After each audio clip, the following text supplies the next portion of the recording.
All right, name is Reubin Cavalier, and I started from the days of tending, worked my way up into the diving. Is this all we're going to cover? Is just diving subjects? Okay, keep it direct. Yeah. Once I broke out, I became a diver with. It was called McDermott Divers Division at one time, and I did about 5 years with them, and then I quit, got out of the business, and got back on with AOD, American All-Field Divers, and we went through an evolution as Stoat, and then we ended up becoming Cal Dive. For Cal Dive is the story that I want to bring to your ears at this point. It's doing a lot of saturation work, and returning from a 650-foot dive, we were getting ready to transfer from from the bell into the TL when the seal blew. And we're at this point, everything's gotten foggy, and we're coming up to the surface, and this is going to kill us if we don't do something dramatically to stop it. We had 6 divers inside at the time, and during this transfer, you have the next team that's going to go into the bell has got one of their teammates in the TL to help us get our stuff out and get their stuff in for the next run. Well, that's when the seal blew, and it was like a 12 gauge going off maybe 6 inches from your ear. Boom! And then it goes foggy because you're changing, the atmosphere in there is rapidly changing, and if it brings you all the way to the surface, you're going to be dead.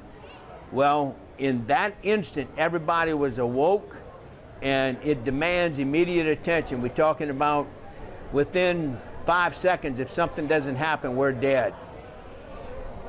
Put yourself in that situation, your adrenaline goes tremendously off the chart, and you do things, and you just depend on your experience for it to be the right thing. The guy in the TL helped pull my partner out through the trunk, because the trunk is where the leak was. And when he pulled my partner out, he looked in to see if he could help me.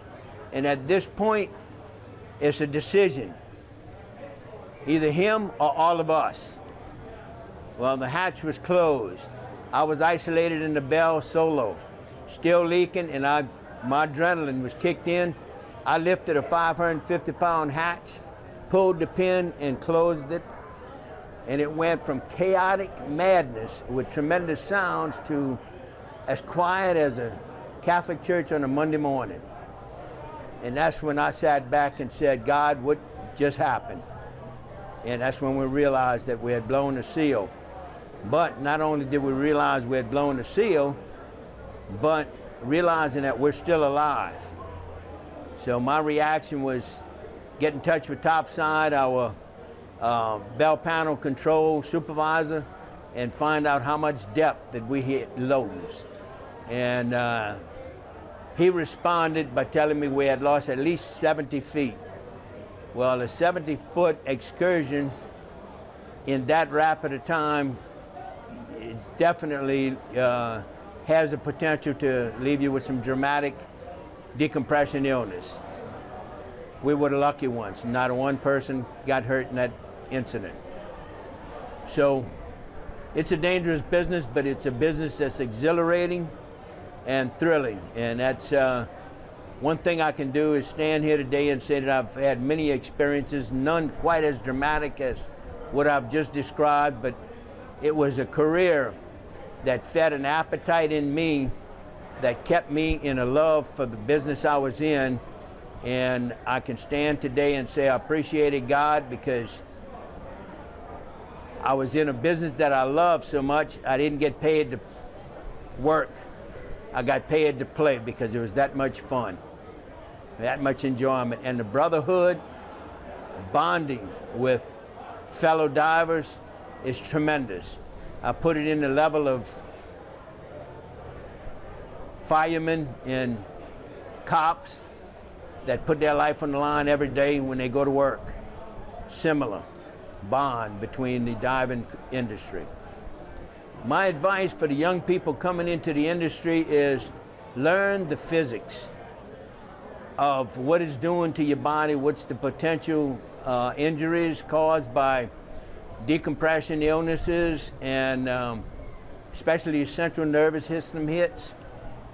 Just learn the physics of diving. That way you know what you're exposing yourself to, and learn the tools that are used, and you're going to really enjoy a wonderful career in making a good living, but be willing to sacrifice some of your home life.